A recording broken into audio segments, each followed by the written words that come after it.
যে এইটো কাৰণে দিছোঁ যে পুতেকতকৈ মানে বৌয়েকে বেছি মানে অত্যাচাৰ কৰিছিলে শাহুৱেকক সদায় কান্দিয়ে মানে কয় আৰু এইটোলৈ নাযাবি সেইটোলৈ নাযাবি আমুক নকৰিবি মোক আৰু সেইদিনাখন কালি আমাৰ ঘৰলৈ আহি পেলাইও কৈছে শাহুৱেকে চাহ না বোলে বাইদেউ এতিয়া বোলে মোক কৈছে কি বোলে প্ৰতিটো মাহতে বোলে ৩,০০০ টকা দিবি তেতিয়াহে মূলত থাকিবলৈ পাবি আৰু ATM কাৰ্ডটো মোক লাগিব বুলি কৈছে। তেওঁ মানে পেঞ্চন পায়, মানুহজনে পুলিচ কৰিছিলে, তেওঁ মানে এতিয়া ঢুকালে, তাৰপিছত তেওঁ মানে পেঞ্চন পাইছিলে, সেইটো কাৰণে তেনেকুৱা কৈছে।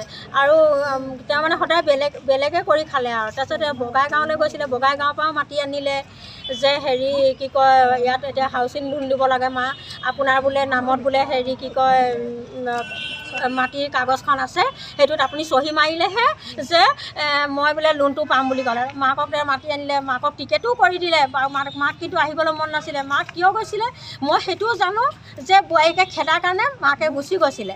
তাৰপিছতে মাতি আনিলে, মতা অনাৰ পাছত যেনে তেনে কৰি বেচেৰীজনী গুচি আহিলে ইমান দূৰ বগাইগাঁৱৰ পৰা। অহাৰ পাছত আকৌ ধৰি লওক এতিয়া কি কৰিছে, অহাৰ পাছত ভিতৰত সোমাবলৈ নিদিয়ে। তোৰ মাৰৰ কাৰণে ইয়াত চাউল নাই, তোৰ মাৰৰ কাৰণে ইয়াত কি কয় হেৰি পানী নাই, ইয়াত খাব নোৱাৰে। তেতিয়া হোটেলত খুৱাই মেলি পুতেকে আমাৰ ঘৰত গোটেই ৰাতিটো আমাৰ ঘৰত কান্দি কান্দি তেওঁ থাকিলে। চৰি তৰি মৰাৰ পাছত মানে শাহুৱেকক খেদি দিব বিচাৰিছে। সেইটো কেনেকুৱা কথা হ'ব ভাবকচোন আপোনালোকে। পুতেক আহিলে, পুতেক বৌয়েকে কাজিয়া লাগিব, পুতেকে ক'ব আজি মা তোৰ কাৰণে মোক এনেকৈ মোৰ লগত কাজিয়া হৈছে বুলি ক'ব।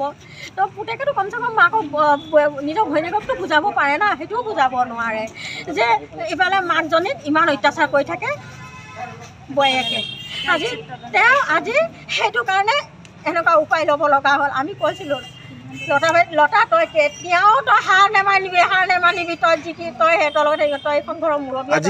তেওঁ নেমানিলে।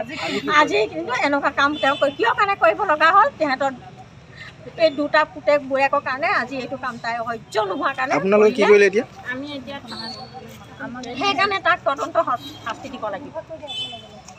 যে এইটো কাৰণে দিছোঁ যে পুতেকতকৈ মানে বৌয়েকে বেছি মানে অত্যাচাৰ কৰিছিলে শাহুৱেকক সদায় কান্দিয়ে মানে কয় আৰু এইটোলৈ নাযাবি সেইটোলৈ নাযাবি আমুক নকৰিবি মোক আৰু সেইদিনাখন কালি আমাৰ ঘৰলৈ আহি পেলাইও কৈছে শাহুৱেকে চাহ না বোলে বাইদেউ এতিয়া বোলে মোক কৈছে কি বোলে প্ৰতিটো মাহতে বোলে ৩,০০০ টকা দিবি তেতিয়াহে মূলত থাকিবলৈ পাবি আৰু ATM কাৰ্ডটো মোক লাগিব বুলি কৈছে। তেওঁ মানে পেঞ্চন পায়, মানুহজনে পুলিচ কৰিছিলে, তেওঁ মানে এতিয়া ঢুকালে, তাৰপিছত তেওঁ মানে পেঞ্চন পাইছিলে, সেইটো কাৰণে তেনেকুৱা কৈছে।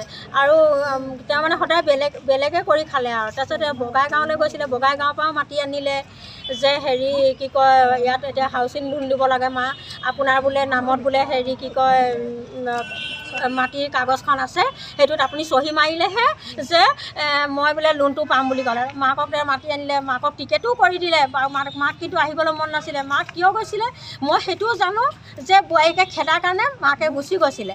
তাৰপিছতে মাতি আনিলে, মতা অনাৰ পাছত যেনে তেনে কৰি বেচেৰীজনী গুচি আহিলে ইমান দূৰ বগাইগাঁৱৰ পৰা। অহাৰ পাছত আকৌ ধৰি লওক এতিয়া কি কৰিছে, অহাৰ পাছত ভিতৰত সোমাবলৈ নিদিয়ে। তোৰ মাৰৰ কাৰণে ইয়াত চাউল নাই, তোৰ মাৰৰ কাৰণে ইয়াত কি কয় হেৰি পানী নাই, ইয়াত খাব নোৱাৰে। তেতিয়া হোটেলত খুৱাই মেলি পুতেকে আমাৰ ঘৰত গোটেই ৰাতিটো আমাৰ ঘৰত কান্দি কান্দি তেওঁ থাকিলে। চৰি তৰি মৰাৰ পাছত মানে শাহুৱেকক খেদি দিব বিচাৰিছে। সেইটো কেনেকুৱা কথা হ'ব ভাবকচোন আপোনালোকে। পুতেক আহিলে, পুতেক বৌয়েকে কাজিয়া লাগিব, পুতেকে ক'ব আজি মা তোৰ কাৰণে মোক এনেকৈ মোৰ লগত কাজিয়া হৈছে বুলি ক'ব। তো পুতেকেতো কমচে কম মাকক নিজৰ ভৈনীয়েককতো বুজাব পাৰে না, সেইটোও বুজাব নোৱাৰে যে ইফালে মাকজনীক ইমান অত্যাচাৰ কৰি থাকে বৌয়েকে। আজি সেইটো কাৰণে এনেকুৱা উপায় ল'ব লগা হ'ল। আমি কৈছিলোঁ লতা তই কেতিয়াও তই হাৰ নেমানিবি তই সিহঁতৰ লগত তই এখন ঘৰৰ মুৰব্বী। তেওঁ নেমানিলে। আজি কিন্তু এনেকুৱা কাম তেওঁ কিয় কাৰণে কৰিব লগা হ'ল, তেহেঁতৰ এই দুটা পুতেক বৌয়েকৰ কাৰণে আজি এইটো কাম তাই সহ্য নোহোৱাৰ কাৰণে আমি এতিয়া সেইকাৰণে তাক তদন্ত শাস্তি দিব লাগিব।